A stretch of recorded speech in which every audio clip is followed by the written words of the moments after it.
আসসালামু আলাইকুম। সবাই কেমন আছেন? আলহামদুলিল্লাহ, আমি ভালো আছি। আশা করছি আপনারা সবাই ভালো আছেন। ভয়ের রাজ্যে আপনাকে স্বাগতম জানাই। আমি আছি হৃদয়। আপনারা শুনছেন ভূতfm.com। প্রত্যেক দিনের মতো আজকেও আমরা ইমেলের মাধ্যমেই শুরু করব। ইমেলটি আমাদেরকে পাঠিয়েছেন মোহাম্মদ নয়ন হোসেন, ঠিকানা ময়মনসিংহ। চলুন শুরু করা যাক। ইমেলটি আমাদেরকে যেভাবে লিখে পাঠিয়েছেন আমরা আপনাদেরকে সেভাবেই পড়ে শোনাব। বাংলার সীমান্তবর্তী এলাকায় অবস্থিত কালনাগিনী পাহাড়। এই পাহাড়ের চূড়ায় এক প্রাচীন কালী মন্দির ছিল, যা এখন ধ্বংসস্তূপ। সেখানেই আস্তানা গেড়েছিল তান্ত্রিক অঘোরানন্দ। লোকালয়ে রটনা ছিল অঘোরানন্দ মানুষের মাংস দিয়ে সাধনা করে এবং তার আয়ত্তে এমন কিছু আছে যা জীবন্ত মানুষকে পাথর করে দিতে পারে। অঘোরানন্দের লক্ষ্য ছিল 10 মহাবিদ্যার অশুভ রূপকে জাগিয়ে তোলা। সে পাহাড়ের নিচে এক অন্ধকার গুহায় 10টি বিশাল মাটির কলস সারিবদ্ধভাবে রেখেছিল। প্রতিটি কলসে সে বন্দি করে রেখেছিল একজন ভয়ঙ্কর জিনকে। এই জিনগুলো সাধারণ ছিল না, এরা ছিল পারস্য ও আরবের মরুভূমি থেকে বিতাড়িত মারিদ এবং ইফরিত শ্রেণীর জিন। রক্তপিশাচ জিন, যে কেবল মানুষের ভাতা রক্ত পান করে। অস্থিভোগ জিন, যার শরীর হাড় দিয়ে তৈরি এবং হাড় চিবানোর শব্দে মানুষের কান ফেটে যায়। ছায়া শরীরী, দিনের আলোতে যে কারো ছায়ার ভেতরে ঢুকে তার শ্বাসরোধ করে মারতে পারে। এভাবে 10টি চরম অশুভ শক্তি। এক বিশেষ শনিবাসরীয় অমাবস্যায় অঘোরানন্দ সিদ্ধান্ত নিল সে জিনদের মুক্তি দিয়ে নিজের রক্ত দিয়ে মরণ চুক্তি করবে। গুহার ভেতর জ্বলছে চিতার আগুন, বাতাসে উৎকট পচা গন্ধ। তান্ত্রিকের পরনে বাঘের ছাল, কপালে মানুষের হাড়ের ছাই দিয়ে তিলক আঁকা। সে যখন বড় একটি খড়গ দিয়ে নিজের হাতের তালু চিরে রক্ত কলসগুলোর ওপর ছিটিয়ে দিল, তখন পুরো পাহাড় কেঁপে উঠল। প্রথম কলসটি সজোরে ফেটে গেল। সেখান থেকে বেরিয়ে এলো 10 ফুট লম্বা এক বীভৎস মূর্তি, যার পিঠে বাদুড়ের মতো ডানা আর মুখ ভর্তি তলোয়ারের মতো দাঁত। একে একে 10টি কলস ভাঙল। গুহার ভেতর তখন 10টি দানবীয় ছায়া অঘোরানন্দকে ঘিরে ধরেছে। তান্ত্রিক তার মন্ত্র পড়া ছাই ছুঁড়ে মারল তাদের দিকে, চিৎকার করে বলল, তোদের মুক্তি দিয়েছি আমি, এখন তোদের আমার সেবা করতে হবে।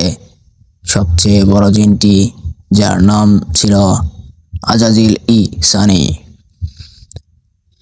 সে এক বিকট অট্টহাসি দিল, আর হাসির চোটে গুহার ছাদ থেকে পাথর খসে পড়তে লাগলো।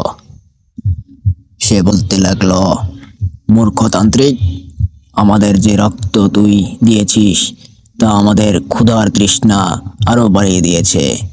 তোর মন্ত্র আমাদের রুখতে পারবে না, কারণ তোর অন্তরে ভয় ঢুকে গেছে।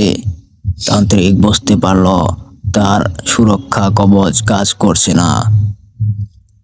সে দ্রুত তার ঝুলি থেকে একটি মানুষের খুলি বের করে মন্ত্র পড়তে চাইল, কিন্তু দ্বিতীয় জিনটি বিদ্যুৎ বেগে এসে তার হাতটি কামড়ে ছিঁড়ে ফেলল। গুহার ভেতর প্রতিধ্বনি হলো তান্ত্রিকের আর্তনাদ। জিনরা তাকে সাথে সাথেই মেরে ফেলল না, তারা তাকে দিয়ে এক বীভৎস খেলা শুরু করলো। তান্ত্রিকের শরীরটাকে জ্যান্ত অবস্থায় টুকরো টুকরো করে তারা পাহাড়ের চারদিকে ছড়িয়ে দিল। লোকশ্রুতি আছে, সেই রাতে গ্রামবাসী পাহাড়ের ওপর থেকে আগুনের গোলা নিচে নামতে দেখেছিল এবং এমন এক চিৎকার শুনেছিল যা শুনে গর্ভবতী মায়েদের গর্ভপাত হয়ে গিয়েছিল। পরদিন সকালে গ্রামের সাহসী কয়েকজন পাহাড়ে গিয়ে দেখে সেখানে কোনো মন্দির নেই, কোনো গুহা নেই, আছে শুধু 10টি বিশাল কালো গর্ত, যা থেকে এখনো ধোঁয়া বের হচ্ছে। আর আগরানন্দ সেই কাটা মুন্ডুটা একটি বটগাছের ডালে ঝুলছে, যার চোখগুলো এখনো ভয়ে বড় বড় হয়ে আছে। এখনো অমাবস্যার রাতে কালনাগিনী পাহাড়ের আশেপাশে কেউ যায় না। লোকে বলে সেই 10টি জিন এখনো সেখানে ঘুরে বেড়ায়। তারা তান্ত্রিকের আত্মাকে বন্দি করে রেখেছে এবং প্রতি রাতে তাকে নতুন করে কষ্ট দেয়। যদি কোনো পথচারী ভুল করে সেই পাহাড়ের ছায়া পাড়ায়, তবে অদৃশ্য থেকে 10টি কণ্ঠস্বর তাকে ডাকতে থাকে। নাগিনী পাহাড়ের সেই বীভৎস ঘটনার ঠিক 100 বছর পর শুরু হয় এই নতুন অধ্যায়, রক্তের ঋণ। কালনাগিনী পাহাড়ের সেই 10টি গর্ত থেকে ধোঁয়া ওঠা বন্ধ হয়নি। গ্রামবাসী ভেবেছিল আগরানন্দ শেষ হয়ে গেছে, কিন্তু তারা জানতো না তন্ত্রশাস্ত্রে রক্তবীজ নামে এক গোপন বিদ্যা আছে। আগরানন্দ মারা যাওয়ার আগে নিজের শেষ রক্তবিন্দু দিয়ে জিনদের সাথে এক ভয়ানক চুক্তি করে গিয়েছিল।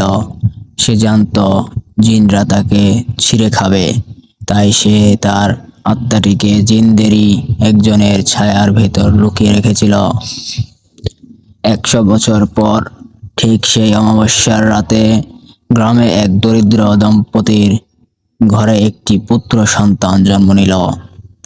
শিশুটির নাম রাখা হলো অর্ক। কিন্তু আশ্চর্যের বিষয় হলো, জন্মানোর পর শিশুটি কাঁদেনি, বরং তার চোখ ছিল স্থির এবং অস্বাভাবিক লাল। তার পিঠে 10টি ছোট ছোট কালো তিল ছিল, যা দেখতে ঠিক সেই 10টি গর্তের মতো। অর্ক যত বড় হতে লাগলো, গ্রামের গবাদি পশুরা তাকে দেখে ভয়ে চিৎকার করতে শুরু করত।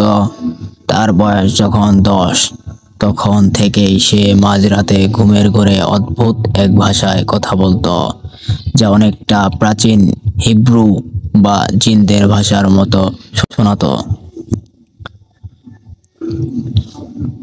16 বছর বয়সে অর্কর সামনে হঠাৎ একদিন সেই 10টি জিন আবির্ভূত হলো।